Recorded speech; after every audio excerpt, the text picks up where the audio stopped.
One.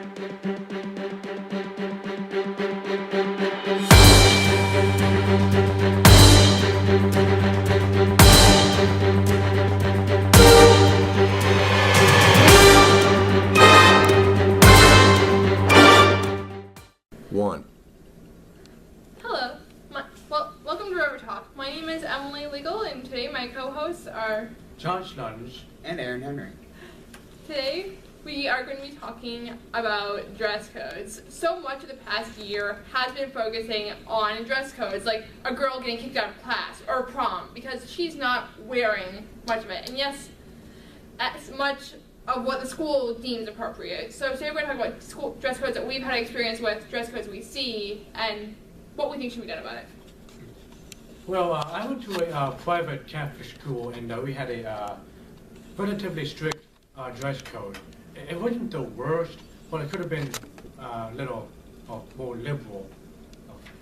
For instance, we wore polo shirts every day, and wore khakis and that sort of thing. There were certain colors that were off limits for some reason.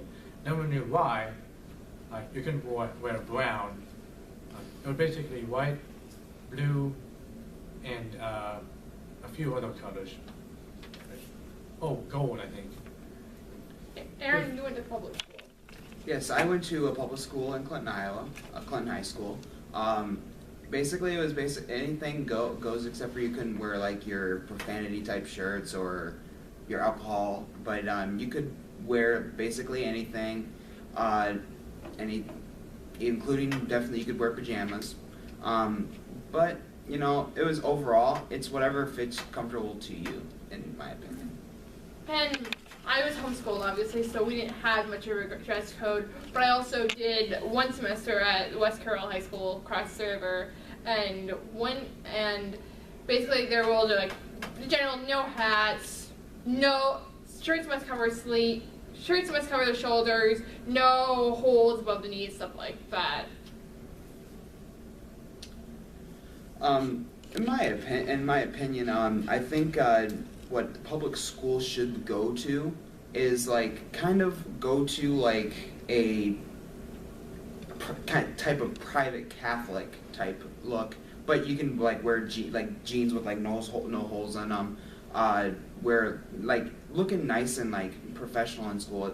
Like school is meant for the learning of the mind, and like when others get distracted by wearing different clothes, it's kind of distracts the whole learning concept, and that's why maybe it would the schools will be a little bit smarter because they're not distracted as much with the clothing or being like in the cool area like other kids were in at my school. So you think so your idea is dress code. You should look somewhat professional, like the dress code that John described at Prince of Peace. Not like it, yes, kind of like Prince of Peace, but you could wear like any type of polo, like say like a nice like blue or purple polo. Or Okay, so like like the polo collection you get at Aeropost Style generally. Mostly, and you can find polos like anywhere. That's true. That's true. But you would be opposed to T-shirts and stuff like that. It depends on the T-shirt, though, in my opinion. Like okay, I get it if you have like a nice T-shirt that's like, what would you say, that maybe a striped T-shirt, or like maybe you can even wear like a sweater. Or screen print T-shirt that says. I wouldn't say no screen. I would say no screen print because that kind of also. Okay, there's too many ways for that to go wrong. Yes. Because like one of the things that West Carroll for some reason didn't like, though they violated it plenty of times, like T-shirts with words on them, even though they have like athletic T-shirts and stuff. Yes. So you'd be okay with like athletic T-shirts or music boosters or club T-shirts. Yeah, if it like I care like if you have like T-shirts that are like support of your school, I get that. Yeah, you can wear that because you're supporting your school, of course. But I mean, if you have like your profanity, your sweatshirts, beer sweatshirts, or anything like that, it's not really appropriate. And I've seen actually some kids during my 4 years of high school, they wear those T-shirts, and teachers didn't do anything about it. It kind of bothered me throughout the 4 years there. Well, I think that both of you have good points. However, well, the one thing that I always notice about dress codes is this doesn't really have much to do with the dress code itself. It just happened to do with the fact that it always goes to it always affects girls or women disproportionately more than men. Is there any commentary on that? As a girl who was actually, like, one of the times, the only time I remember being directly affected by a dress code was when I went to West Carroll, and I was wearing jeans with holes in them because, I mean, I wear through jeans, and that's why I had to clean that morning. And one of the West Carroll things, like, no holes below the knees. I got told that I might be told to go home and change because my hole was too high, but I had worn through the knee. It's not like I bought it.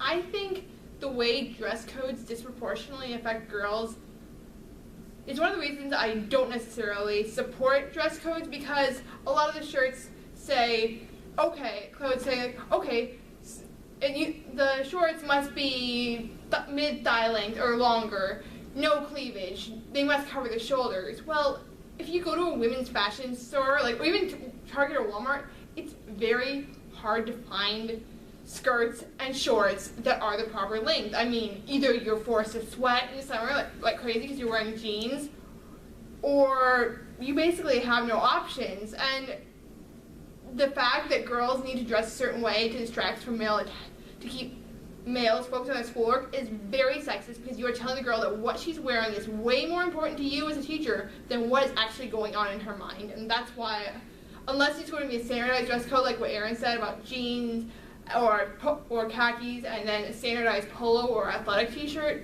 in part of school, I think they're very sexist, and I will not support them for that reason.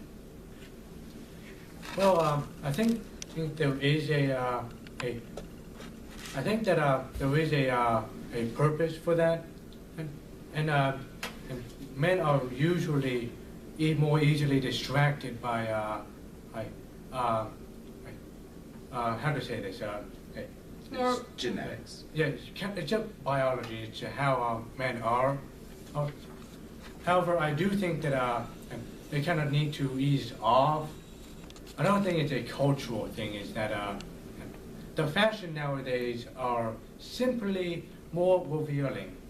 It is, I think that if cultures change, maybe this problem might kind of go away. I think possibly. Aaron, while we're on the topic of dress codes disproportionately hitting girls, what are your thoughts? My thoughts on the girl dress codes. You know, I'm not. Of course, I'm a guy, and to be honest, it's a cultural thing. Definitely. Like, yoga pants came in pretty popular when I was in middle school, and you know, their yoga pants are very, very tight, and to be honest, I think if the only way people should wear yoga pants is if they wear like shorts over it, because it wouldn't show as much. But like when people just wearing yoga pants, it shows all like most of the area of the girl that's not needed. And okay, so you think anything too tight should not be revealed? Like, one of my biggest beefs with the current fashion is the way some guys can get away with wearing t-shirts cut down to here, or saggy pants, and I just find that not appropriate for the school environment. Definitely the cutoffs was actually a big thing at Clinton High School. A lot of guys would actually definitely wear cutoffs, and so would girls. Would definitely wear cutoffs as well at Clinton High School. Most definitely, you know, it's kind of that like comfortable feeling or whatever. Maybe they had gym or something, or maybe they're weightlifting after school or something. But you know, you can just pack it in a bag or something like that and leave it in your like gym locker or something like that, or get extra clothes that actually cover more, because it is distracting, and it is very, very inappropriate for school in general. My problem with this is, how do you enforce it? How do you enforce a dress code without saying how you look to us as a teacher matters more than what you actually do? I mean, if it's hot, people are naturally going to gravitate towards more revealing things because, unlike when in winter, you can only take so many things off without crossing the line.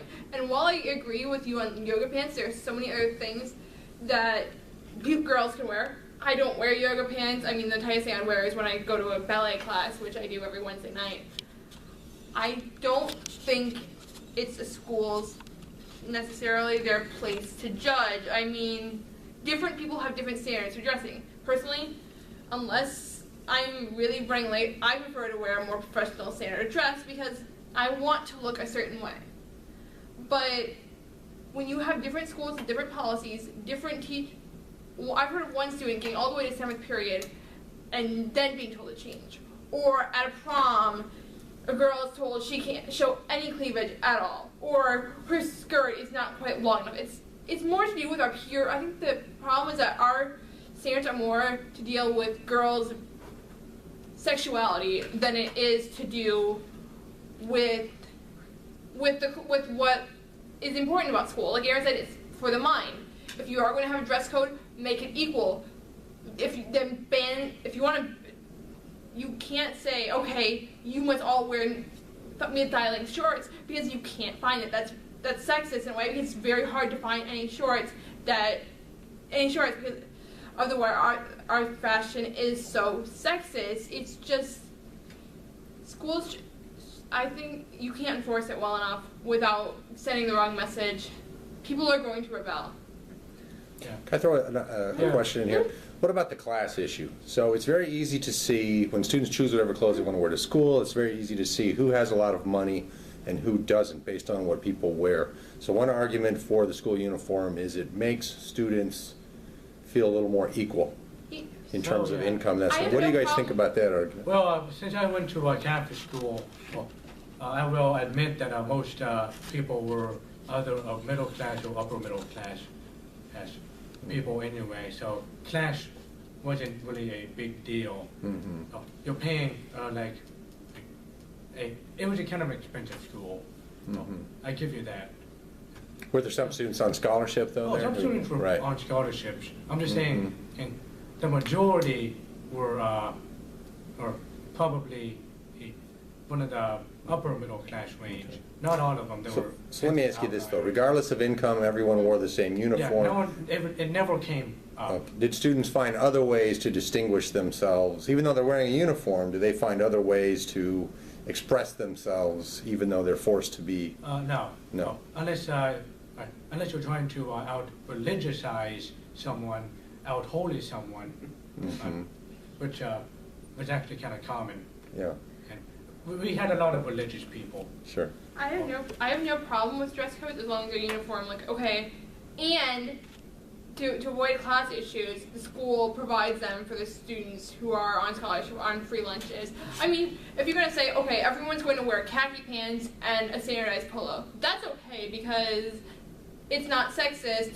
The students know from going in, you are going to wear this, period. As long as they have like 3 or 4 different uniforms so they can be washed regularly, I have no problem with that. That's a school uniform, in my mind, it's different from a dress code. A dress code discriminates. School uniform, everyone looks the same, and honestly, if girls want to differentiate themselves, they can cut their hair a certain way. They can do their makeup a certain way if they're allowed to wear makeup.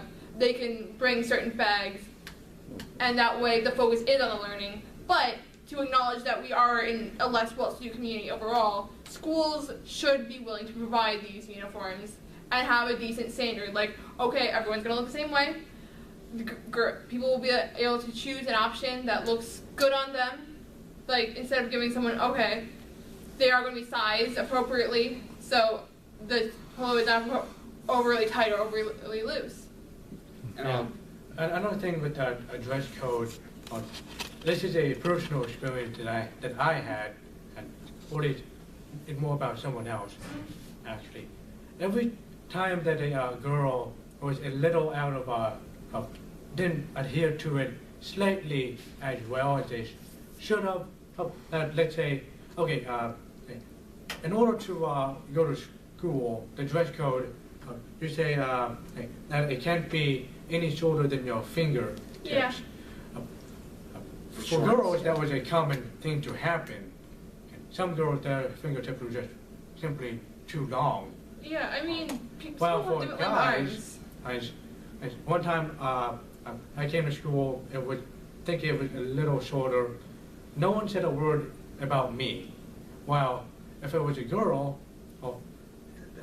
every teacher says something, even if it would be otherwise appropriate. Going back to the polo situation that you guys brought up. Some of my polos that I have at home, I bought with my money at Goodwill. Like, there are some really great polos, really great looking clothes at our Goodwill, Salvation Army, and they might be a little bit, as you say, maybe worn, like worn a lot or whatever. But there's still good clothes at Goodwill, and you can still go. There's different places that you can go to get like good polos, good jeans, good khakis. But I just think that either there's a standard uniform that everyone wears, Yeah, or we're not going to or we're not going to say it, because too much of this dress code is based on how girls express themselves. It focuses on girls. It focuses on girls. Definitely. It focuses on girls, and it's very sexist. I mean, it goes back to times when women were told, okay, when you go out in public, you can only wear skirts that touch your ankles. You can only wear this because we don't want you to be sexual like your male counterparts. You're going to distract them. Instead of teaching guys to control themselves and focus on their mathematics homework, we tell girls don't be distracting. We put all the blame on guys' actions on them. And that is not fair. It is not right. It's telling you are worth more for what you look than what you do. And that is, like I said before, that's the opposite message we should be teaching. And either schools should have standardized uniforms, or we should not comment on what they wear, period. Yes. Yeah. I'm in favor of having all the dress code apply to everyone. As in, if a girl can wear a tank top, then a guy Yeah, can. I can agree with that too. We have about 3 minutes left. Let me throw a tough one out here. What about having a dress code in college? I've heard the argument made that, hey, you're preparing for the real world in college. Your employer's going to obviously have some sort of dress code. Some colleges of business, for example, Southern Illinois University, requires their students to dress business casual. Should there be a dress code in college? I think it's up to the school. I mean, if certain departments want to have it a certain way, fine. But honestly, as someone who's often running late in the morning and trying to throw an outfit together, it's kind of convenient. And besides, in college, no one gives a darn. I mean, as long as I'm wearing something, I can come to class in the dirtiest pair of jeans and t-shirt, and no one else comment on me.